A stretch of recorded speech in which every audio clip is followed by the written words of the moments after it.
Hello everyone, कैसे हैं आप लोग। आई होप कि आप सभी लोग बहुत अच्छे होंगे। तो दोस्तों, मैं आपका दोस्त प्रवीण सर आप सभी लोगों का स्वागत करता हूं Shashi GS academy and Shashi group of education में। तो दोस्तों, जैसा कि आप सभी लोग जानते हैं कि मैं आपके लिए लेकर आया हूं मात्र 25 दिनों का कोर्स। तो 25 दिन में आप क्या कर सकते हैं, यूपी टेट को क्वालिफाई कर सकते हैं। तो इस समय मैं आपको पढ़ा रहा हूँ साइकोलॉजी और एनवायरनमेंट को। इस समय मैं आपको पढ़ा रहा हूँ साइकोलॉजी और एनवायरनमेंट को। ठीक है, तो एनवायरनमेंट भी आप बहुत बेहतर तरीके से कवर कर सकते हैं इसी जो मैं आपको पूरी सीरीज दे रहा हूं, और साथ ही साथ साइकोलॉजी को भी आप बहुत बेहतर तरीके से कवर कर सकते हैं। ठीक है, आइए अब शुरू करते हैं, किसी और बात की चर्चा ना करते हुए सीधा आते हैं आज के अपने टॉपिक पर। तो आज के हमारे जो टॉपिक हैं बिल्कुल बहुत ही अच्छे टॉपिक हैं और बहुत ही इम्पॉर्टेंट है एग्ज़ाम के लिहाज से, इस बात को ध्यान रखिएगा। चलिए आइए शुरू करते हैं, किसी और बात की चर्चा ना करते हुए। देखिए, बात करते हैं कि विश्व परिदृश्य के बारे में बात करते हैं। जैसे कि आकार की दृष्टि पे, आकार के आधार पर देखा जाए तो विश्व के महाद्वीप के देख लेते हैं। तो आकार के आधार पर विश्व के महाद्वीप घटते क्रम में, ठीक है, तो घटते क्रम में पूछा जाता है कि आकार के आधार पर विश्व के महाद्वीपों को घटते क्रम में सजाइए। ठीक है, तो इस बात को ध्यान रखिएगा। सबसे पहले जो है एशिया, ठीक है, एशिया के बाद है अफ्रीका, अफ्रीका के बाद जो है उत्तरी अमेरिका, और उत्तरी अमेरिका के बाद है दक्षिणी अमेरिका, और उससे दक्षिणी अमेरिका के बाद है अंटार्कटिका, फिर उसके बाद है यूरोप, और सबसे छोटा देखा जाए तो सबसे छोटा महाद्वीप कौन सा, ऑस्ट्रेलिया। तो सबसे बड़ा महाद्वीप कौन सा है, एशिया है सबसे छोटा। उसके बाद कौन सा है, अफ्रीका महाद्वीप, अफ्रीका महाद्वीप। उसके बाद कौन सा है, उत्तर अमेरिका। उसके बाद कौन सा है, दक्षिण अमेरिका या दक्षिणी अमेरिका। और उसके बाद कौन सा, अंटार्कटिका महाद्वीप। और उसके बाद कौन सा है, यूरोप महाद्वीप। और सबसे लास्ट में कौन सा है, तो ऑस्ट्रेलिया महाद्वीप है, सबसे छोटा महाद्वीप है, इस बात को ध्यान रखिएगा। नेक्स्ट बात करते हैं आकार के आधार पर, आकार के आधार पर विश्व के महासागर को भी देख लेते हैं घटते क्रम में। ठीक है, तो सबसे बड़ा कौन सा है, प्रशांत महासागर है, फिर उससे छोटा अटलांटिक महासागर है, फिर उससे छोटा हिंद महासागर है, फिर उससे छोटा आर्कटिक महासागर है। तो ध्यान रखिएगा, सबसे बड़ा कौन सा महासागर है, प्रशांत महासागर है। फिर उसके बाद कौन सा महासागर है, अटलांटिक महासागर है। फिर उसके बाद कौन सा महासागर है, हिंद महासागर है। और उसके बाद कौन सा महासागर है, आर्कटिक महासागर है, इस बात को ध्यान रखिएगा। चलिए नेक्स्ट बात करते हैं, आकार के आधार पर विश्व के प्रमुख रेगिस्तान की बात करते हैं। तो आकार के आधार पर विश्व के प्रमुख रेगिस्तान घटते क्रम में देख लेते हैं। तो सबसे बड़ा रेगिस्तान कौन सा है, सहारा रेगिस्तान है, और यह कहाँ पर है, अफ्रीका में। तो ध्यान रखिएगा, सहारा रेगिस्तान कहाँ पर है, अफ्रीका में है। फिर उसके बाद दूसरे की बात करते हैं, ऑस्ट्रेलियन रेगिस्तान की बात करते हैं। तो ये कहाँ पर है, ऑस्ट्रेलिया में। फिर उसके बाद बात करते हैं नेक्स्ट रेगिस्तान की बात करते हैं। तो अरेबियन, अरेबियन कहाँ पर है, एशिया में है। और गोबी मरुस्थल या गोबी रेगिस्तान कहाँ पर है, एशिया में है। और कालाहारी की बात करते हैं, कालाहारी कहाँ पर है, अफ्रीका में है। तो ध्यान रखिएगा, इस रेगिस्तान के प्रमुख घटते क्रम को जरूर याद रखिएगा, आपके एग्ज़ाम में पूछे जाते हैं। ठीक है, आपके एग्ज़ाम में पूछा जाता है या पूछे जाते हैं सॉरी। चलिए एक बार फिर से मैं आपको बता देता हूँ, रिवीजन करवा देता हूँ। सहारा है, फिर उसके बाद है ऑस्ट्रेलियन रेगिस्तान है, फिर अरेबियन है, फिर गोबी है, फिर उसके बाद कालाहारी है सॉरी। नेक्स्ट बात करते हैं, संयुक्त अरब अमीरात यूएई की राजधानी क्या है, अबू धाबी है, और अरेबियन रेगिस्तान में स्थित है, अरेबियन रेगिस्तान में स्थित है। और खजूर के पेड़ यहाँ की प्रमुख वनस्पति है। तो खजूर के पेड़ यहाँ की प्रमुख वनस्पति है। और रेगिस्तानों की तरह यहाँ भी पेट्रोल पानी से सस्ता है। तो ध्यान रखिएगा, तो पानी से सस्ता यहाँ पर भी एक तरीके से कह सकते हैं, पेट्रोल सस्ता है, पानी महंगा है। यहाँ की भाषा क्या है, अरबी है, और मुद्रा क्या है, दिरहम है, इस बात को ध्यान रखिएगा। तो आपने देखा, संयुक्त अरब अमीरात के बारे में हमने आपको विस्तृत जानकारी दे दिया है, इसको आप ज़रूर याद करके जाइएगा, 1 नंबर आपको मिल जाएगा। चलिए नेक्स्ट बात करते हैं, क्षेत्रफल के आधार पर विश्व के घटते क्रम में देख सकते हैं, देशों को देख सकते हैं। तो क्षेत्रफल के आधार पर विश्व के घटते क्रम को देख लेते हैं, कौन कौन से देश हैं। तो सबसे बड़ा देखते हैं, तो सबसे बड़ा देश कौन सा है, रसिया है, फिर उसके बाद है कनाडा है, फिर उसके बाद है चाइना है, फिर संयुक्त राज्य अमेरिका है, फिर संयुक्त राज्य अमेरिका है, फिर ब्राज़ील है, फिर आपका ऑस्ट्रेलिया है, फिर भारत है। तो ध्यान रखिएगा, कि क्षेत्रफल के आधार पर देखा जाए, क्षेत्रफल के आधार पर देखा जाए तो विश्व के कौन कौन से देश सबसे बड़े हैं, फिर उसके बाद कौन सा देश सबसे बड़ा है, फिर उसके बाद कौन सा है, फिर उसके बाद कौन सा है, इस बात को ज़रूर याद करके जाइएगा, आपको 1 नंबर मिल जाएगा। ठीक है, तो सबसे पहले हमने आपको बताया रूस के बारे में, फिर कनाडा के बारे में, फिर संयुक्त राज्य अमेरिका के बारे में बताया, फिर ब्राज़ील के बारे में हमने आपको बताया, फिर ऑस्ट्रेलिया, फिर भारत के बारे में हमने आपको बता दिया है। नेक्स्ट बात करते हैं जनसंख्या के आधार पर देखा जाए, जनसंख्या के आधार पर देखा जाए तो विश्व के देश को घटते क्रम में देखा जाए तो एक तरीके से चीन है, फिर भारत है, फिर संयुक्त राज्य अमेरिका है, फिर इंडोनेशिया है, फिर ब्राज़ील है। तो चीन है, भारत है, संयुक्त राज्य अमेरिका, इंडोनेशिया, ब्राज़ील है। तो चीन, फिर भारत, फिर संयुक्त राज्य अमेरिका, इंडोनेशिया और ब्राज़ील है, इस बात को ध्यान रखिएगा। नेक्स्ट बात करते हैं जनसंख्या के आधार पर देखा जाए तो सबसे छोटा देश कौन सा है, वेटिकन सिटी है, और इसका क्षेत्रफल कितना है 0.4 वर्ग किलोमीटर, 44 वर्ग किलोमीटर है। और यहाँ की कुल जनसंख्या कितनी है 850 है। तो यहाँ की कुल जनसंख्या कितनी है 850 है। देखिए 1000 से भी कम जनसंख्या वाला देश है। ठीक है, इस बात को ध्यान रखिएगा। इतना तो हमारे यहाँ एक तरीके से ग्राम पंचायत होता है, बिल्कुल इससे भी बड़ा हमारे यहाँ का ग्राम पंचायत होता है। ठीक है, चलिए अब आइए बात करते हैं विश्व की लंबी नदियों के बारे में बात करते हैं। तो विश्व की सबसे लंबी नदी कौन सी है, नील नदी है, और कहाँ पर है, अफ्रीका में है, और इसकी लंबाई कितनी है 6650 किलोमीटर है। उसके बाद है दूसरी नदी की बात करते हैं, अमेजन नदी है। अमेजन नदी कहाँ पर है, दक्षिण अमेरिका में है। तो ध्यान रखिएगा, नील नदी के बाद दूसरी सबसे लंबी नदी कौन सी है, अमेजन नदी है, और कहाँ पर है, दक्षिण अमेरिका में, और इसकी जो लंबाई है 6400 किलोमीटर है। और उसके बाद बात करते हैं यांग सीकी क्यांग की बात करते हैं। तो यह कहाँ पर है, एशिया में है, यह कहाँ पर है, एशिया में है। हाँ, और इसकी लंबाई कितना है 6300 किलोमीटर। नेक्स्ट बात करते हैं होंगो नदी की बात करते हैं, तो ये भी एशिया में है। इसकी जो लंबाई है एक तरीके से 5640 किलोमीटर है। तो सबसे बड़ी नदी कौन सी है, नील नदी है, फिर उसके बाद अमेजन नदी है, फिर उसके बाद यांगसी क्यांग है, फिर उसके बाद होंगो नदी है। ठीक है, इस बात को ध्यान रखिएगा। नेक्स्ट बात करते हैं, थोड़ा सा अतिरिक्त जानकारी देख लेते हैं। तो अमेजन नदी की खोज स्पेन के खोजकर्ताओं ने की थी। तो ध्यान रखिएगा, अमेजन नदी की खोज किसने की थी, स्पेन के खोजकर्ताओं ने की थी। और उन पर प्राचीन रोम साम्राज्य की महिला योद्धाओं को दिखने वाले आदिवासियों ने आक्रमण किया था, और इसी के नाम पर क्या पड़ा, अमेजन नदी का नाम पड़ा। इस बात को ध्यान रखिएगा। चलिए नेक्स्ट बात करते हैं। अब आइए बात करते हैं विश्व के प्रमुख दिवस के बारे में बात कर लेते हैं। तो दिवस से भी एक प्रश्न पूछा जाता है। तो विश्व जनसंख्या दिवस कब मनाया जाता है, 11 जुलाई को मनाया जाता है। तो विश्व जनसंख्या दिवस कब मनाया जाता है, 11 जुलाई को मनाया जाता है। और विश्व उपभोक्ता दिवस कब मनाया जाता है, 14 मार्च को मनाया जाता है। और विश्व टीबी दिवस कब मनाया जाता है, 24 अप्रैल को मनाया जाता है। और विश्व रक्तदान दिवस कब मनाया जाता है, 15 जून को मनाया जाता है। और लुईस ब्रेल दिवस कब मनाया जाता है, 5 जनवरी को मनाया जाता है। इस बात को जरूर याद रखिएगा। नेक्स्ट बात करते हैं, विश्व रेड क्रॉस दिवस कब मनाया जाता है, तो 8 मई को मनाया जाता है। विश्व पर्यावरण दिवस कब मनाया जाता है, 5 जून को मनाया जाता है। और विश्व जल दिवस कब मनाया जाता है, 22 मार्च को मनाया जाता है। अंतर्राष्ट्रीय महिला दिवस कब मनाया जाता है, तो 8 मार्च को मनाया जाता है। पृथ्वी दिवस कब मनाया जाता है, 22 अप्रैल को मनाया जाता है। और विश्व श्रमिक दिवस कब मनाया जाता है, विश्व श्रमिक दिवस कब मनाया जाता है, 1 मई को मनाया जाता है। नेक्स्ट बात करते हैं, विश्व एड्स दिवस कब मनाया जाता है, तो 1 दिसंबर को। और विश्व शांति दिवस कब मनाया जाता है, 6 अगस्त को। अंतर्राष्ट्रीय अहिंसा दिवस कब मनाया जाता है, 2 अक्टूबर को। और विश्व युवा दिवस कब मनाया जाता है, 12 अगस्त को। विश्व खाद्य दिवस कब मनाया जाता है, तो 16 अक्टूबर को। विश्व पर्यटन दिवस कब मनाया जाता है, 16 सितंबर को। और विश्व शिक्षक दिवस कब मनाया जाता है, तो 5 अक्टूबर को, या 5 अक्टूबर को। ठीक है, तो इस बात को ध्यान रखिएगा। इसमें से एक प्रश्न ज़रूर पूछा जाता है दिवस से, एक ज़रूर याद करके जाइएगा, 1 नंबर आपको मिल जाएगा। तो अभी हमने देखा कि विश्व के प्रमुख दिवस के बारे में देख लिया, विश्व के प्रमुख दिवस के बारे में देख लिया। इसके स्क्रीनशॉट लेना चाहें तो आप ले सकते हैं। ठीक है, अब आइए आगे बढ़ते हैं। नेक्स्ट बात करते हैं, विश्व की प्रमुख मुद्राओं के बारे में देख लेते हैं। विश्व के प्रमुख मुद्राओं के बारे में देख लेते हैं। जैसे कि बात करते हैं, ऑस्ट्रेलिया की मुद्रा कौन सी है, डॉलर है। और सऊदी अरब की मुद्रा कौन सी है, रियाल है। और चीन की मुद्रा कौन से, युआन है। मालदीव की मुद्रा कौन से है, रुपया है। और भारत की मुद्रा कौन सी है, रुपया है। और ग्रेट ब्रिटेन की मुद्रा कौन सा है, पाउंड स्टार्लिंग है।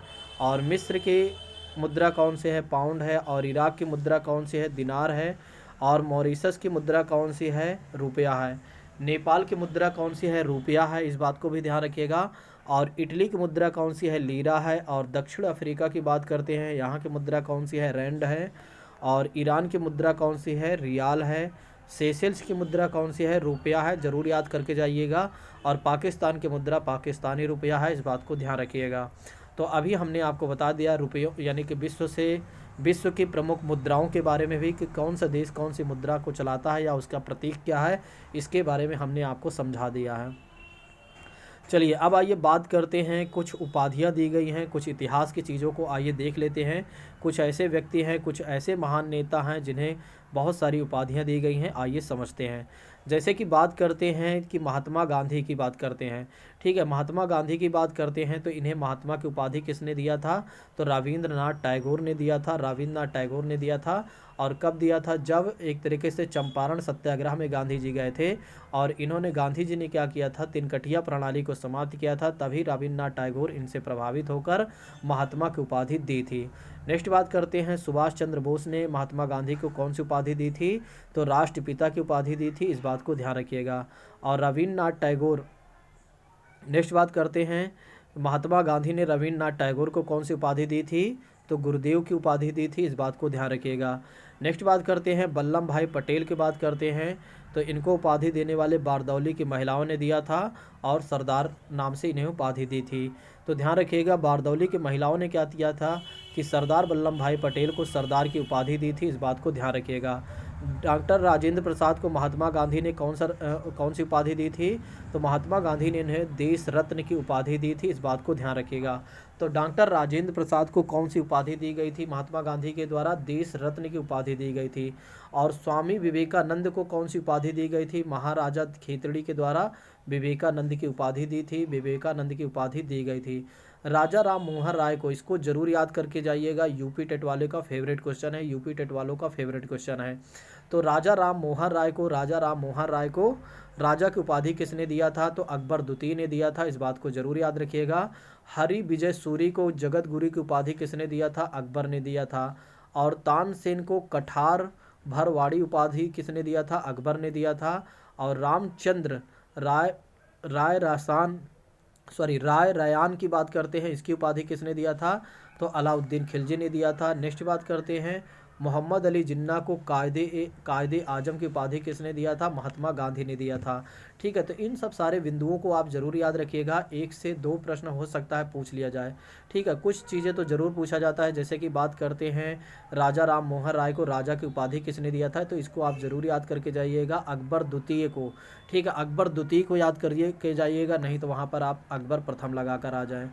नेक्स्ट बात करते हैं, कुछ ऐसे हमारे महान नेता थे जिन्हें कुछ उपनाम से भी पुकारा जाता था, जैसे कि बात करते हैं खान अब्दुल गफ्फार खान को बादशाह खान कहा जाता था। तो ध्यान रखिएगा, खान अब्दुल गफ्फार खान को क्या कहा जाता था?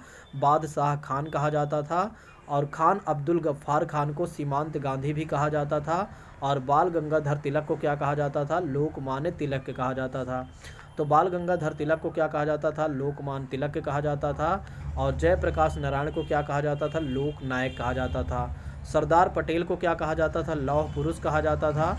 और लाला लाजपत राय को क्या कहा जाता था? पंजाब केसरी कहा जाता था।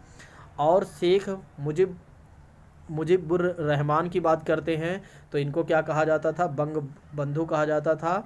और एक तरीके से जवाहरलाल नेहरू को क्या कहा जाता था? चाचा कहा जाता था, और आज भी कहा जाता है। मदन मोहन मालवीय को क्या कहा जाता था? महामना कहा जाता था। और लता मंगेशकर को स्वर कोकिला कहा जाता था। फेवरेट क्वेश्चन है यूपी टेट का। तो लता मंगेशकर को क्या कहा जाता था? स्वर कोकिला कहा जाता था, इस बात को ध्यान रखिएगा। नेक्स्ट बात करते हैं, लाला लाजपत राय और बाल गंगाधर तिलक और बिपिन चंद्र पाल को क्या कहा जाता था? लाल बाल पाल कहा जाता था। लाल का मतलब लाला लाजपत राय, बाल का मतलब बाल गंगाधर तिलक, और पाल का मतलब पाल का मतलब क्या हो जाता है? बिपिन चंद्र पाल, इस बात को जरूर याद करके जाइएगा। चलिए अब आइए बात कर लेते हैं विटामिनों से। बहुत ज़्यादा प्रश्न पूछा जाता है, तो विटामिन से एक प्रश्न जरूर पूछा जाता है, इसको आप जरूर कंप्लीट करके जाइएगा। चलिए बात करते हैं वसा में घुलन यानी विटामिन ए की बात करते हैं, तो विटामिन ए की स्रोत की बात करते हैं, तो विटामिन ए के स्रोत की बात करते हैं तो कैरोटीन रंगाओं से जिगर व कुल मिलाकर ये सब छोटा छोटा चीज़ें याद रखिए, ज़्यादा अच्छा होगा। दूध और मक्खन और अंडा और जिगर और मछली का तेल, ये सब क्या है, विटामिन ए का स्रोत है। और विटामिन ए की कमी से क्या होता है, इसको आप रहने दीजिए चाहे। विटामिन ए की कमी से कौन सा रोग हो जाता है, रतौंधी नामक रोग हो जाता है। विटामिन ए की कमी से क्या हो जाता है, रतौंधी नामक रोग हो जाता है, इस बात को ध्यान रखिएगा। कार्निया व त्वचा की कोशिकाओं का सल्की भवन और कुंठित वृद्धि या रतौंधी को आप जरूर याद रखिएगा। और विटामिन ए का रासायनिक नेम क्या है, रेटिनॉल है, तो ध्यान रखिएगा विटामिन ए का रासायनिक नेम क्या है, रेटिनॉल है, इस बात को जरूर याद रखिएगा। नेक्स्ट बात करते हैं विटामिन डी की बात करते हैं। विटामिन डी की बात करते हैं तो इसका रासायनिक नेम क्या है, कैल्सीफेरॉल है। और एक तरीके से इसकी कमी से क्या हो जाता है, सूखा रोग हो जाता है या माइलोसिया हो जाता है, इस बात को ध्यान रखिएगा, ठीक है। और इसमें क्या होता है, हड्डियाँ कमज़ोर पड़ जाती हैं, ठीक है, विटामिन डी की कमी से। और विटामिन डी लेने के लिए सूर्य का प्रकाश सबसे अच्छा उदाहरण है। और बाकी आप मछली का तेल, अंडा और त्वचा, ये सब सारी चीज़ें आप त्वचा ईस्ट में आप ले सकते हैं, मतलब एक तरीके से अंडे वगैरह ले सकते हैं। नेक्स्ट बात करते हैं विटामिन ई की बात करते हैं तो टोकोफेरोल क्या है, इसका रासायनिक नेम है। तो विटामिन ई को क्या कहा गया है, विटामिन ई का रासायनिक नेम क्या है, टोकोफेरोल है। और तेल, गेहूँ, अंडा की जर्दी और सोयाबीन वगैरह लिया जा सकता है। और इसकी कमी से क्या हो जाता है, विटामिन ई की कमी से क्या हो जाता है कि जनन क्षमता की कमी, जननांग या पेशियाँ कमज़ोर हो जाती हैं, इस बात को भी ध्यान रखिएगा। नेक्स्ट बात करते हैं विटामिन के की बात करते हैं तो इसका रासायनिक नेम क्या है, नेप्थोक्विनोन है इसका विटामिन एक तरीके से रासायनिक नेम। और इसके कमी से क्या होता है, चोट लगने पर रक्त पर थक्का नहीं बनता है, चोट लगने पर रक्त का थक्का नहीं जमता है, और जिसके वजह से क्या होता है, अधिक ब्लड बह जाता है। और इसको पाने के लिए यानी कि विटामिन के को कंप्लीट करने के लिए हमें किन किन चीज़ों की ज़रूरत पड़ती है, यानी स्रोत की ज़रूरत पड़ती है। तो हरी पत्ती वाली सब्जियां की बात कर लेते हैं, अंडा, जिगर, टमाटर और सोयाबीन वगैरह चाहिए, तो ठीक है। तो इस बात को ध्यान रखिएगा, विटामिन से भी एक प्रश्न पूछे जाते हैं। अब आइए बात कर लेते हैं कुछ महत्वपूर्ण क्वेश्चनों के बारे में। बात कर लेते हैं कुछ बहुत सारे प्रश्नोत्तर हैं। किस विटामिन की कमी से गंजापन होता है, तो इनोसिटोल नामक विटामिन की कमी से क्या हो जाता है, गंजापन हो जाता है, इस बात को ध्यान रखिएगा। नेक्स्ट बात करते हैं किस विटामिन को एंटी कैंसर विटामिन कहा जाता है, तो विटामिन 17 को क्या कहा जाता है, एंटी कैंसर विटामिन कहा जाता है। मनुष्य के शरीर में कौन से दो विटामिन बनते हैं, डी और ई बनते हैं, इसको याद रखिएगा, ठीक है। चाहे आप इसको और इसको जरूर याद रखिएगा, दो क्वेश्चन को आप जरूर याद रखिएगा, दो प्रश्न को, कि मनुष्य के शरीर में कौन से दो विटामिन बनते हैं, विटामिन डी और ई बनते हैं। किस विटामिन की कमी से मनुष्य में भूलने की बीमारी, अनिद्रा और निराशा बढ़ जाती है, वो है राइबोफ्लेविन की कमी से। राइबोफ्लेविन की कमी से क्या हो जाता है, मनुष्य भूलने लगता है और उसे निद्रा आने लगती है, नींद आने लगती है, अनिद्रा यानी नींद नहीं आती है और निराशा बढ़ जाती है। किस विटामिन की कमी से घाव नहीं भरते हैं, तो विटामिन सी की कमी से क्या होता है, अगर किसी भी व्यक्ति में विटामिन सी की कमी हो गई है तो उसके घाव नहीं भरेंगे। नेक्स्ट बात करते हैं संक्रमण रोधी विटामिन किस विटामिन की उपमा दी गई है, तो विटामिन ए को दी गई है, संक्रमण रोधी विटामिन की उपमा दी गई है। मानव के आंत में निवास करने वाले जीवाणु किन किन विटामिनों का संश्लेषण करते हैं, तो B1, विटामिन B6 तथा बायोटिक B2 आदि एक तरीके से क्या होते हैं, मानव के आंत में निवास करने वाले जीवाणु यानी विटामिनों का संश्लेषण करते हैं। नेक्स्ट बात करते हैं किस विटामिन की कमी से घाव नहीं भरते, हमने आपको बता ही दिया, विटामिन सी की कमी से। किस विटामिन की कमी से शरीर की प्रतिरक्षा प्रणाली या रोग क्षमता कम हो जाती है, एस्कॉर्बिक अम्ल से। नेक्स्ट बात करते हैं संक्रमण रोधी की बात करते हैं, किसे कहा जाता है, विटामिन ए को कहा जाता है। और कौन सी दो विटामिन एक तरीके से मानव के शरीर में बनती हैं, तो विटामिन अभी हमने आपको बताया था, ठीक है, कि विटामिन कौन से, डी और विटामिन डी और ई, ठीक है। चलिए नेक्स्ट बात करते हैं चावल के धोने से कौन सा विटामिन नष्ट हो जाता है, इसको आप जरूर याद करके जाइएगा। चावल के धोने से कौन सा विटामिन नष्ट हो जाता है, थायमीन B1। वेरी वेरी रोग का लक्षण क्या है कि तंत्रिका तंत्र एवं पेशियों का कार्य बिगड़ने लगता है और हृदय पेशियों का क्षीण होने लगता है और अपच अपच यानी कि पचता नहीं है और कब्ज बनने लगता है।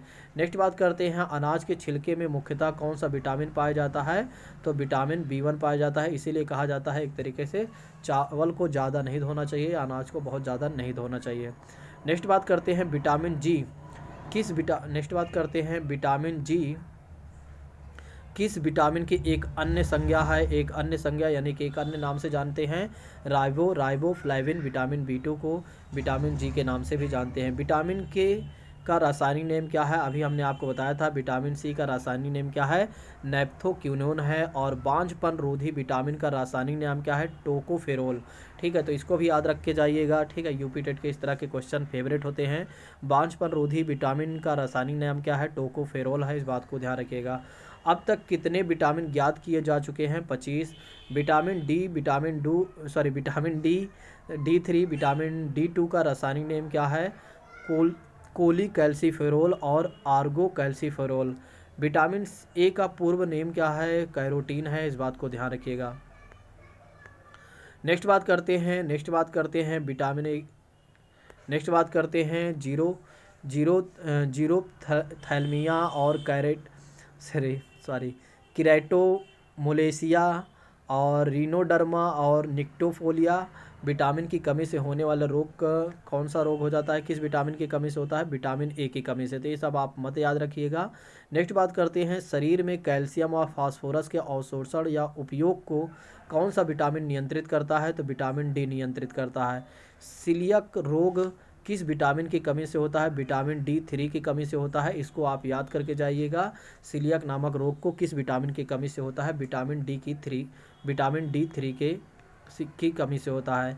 नेक्स्ट बात करते हैं जी नियासिन विटामिन की अन्य उपमाएं क्या हैं? निकोटिनिक अम्ल और विटामिन PP। जीभ त्वचा पर दाने और पपड़ियाँ पड़ना किस विटामिन के लक्षण है? निकोटीनिक अम्ल या नियासिन है। और विटामिन B6 का रासायनिक नेम क्या है? पायरिडॉक्सिन है, इस बात को ध्यान रखिएगा। और फोलिक अम्ल में कौन सा रोग हो जाता है? तो इसको आप ज़रूर याद करके जाइएगा, एनीमिया तथा वृद्धि का कम होना। ठीक है, तो फोलिक अम्ल की कमी से रोग हो जाता है। नेक्स्ट बात करते हैं फाइलेरिया से। फाइलेरिया में मनुष्य का कौन सा ग्रंथि प्रभावित होता है? लसिका ग्रंथि। पायरिया किस प्रकार का रोग है? प्रोटोजोवल प्रकार का रोग है। भारत में किस प्रकार के हेपेटाइटिस रोग की संख्या अधिकतम होती है?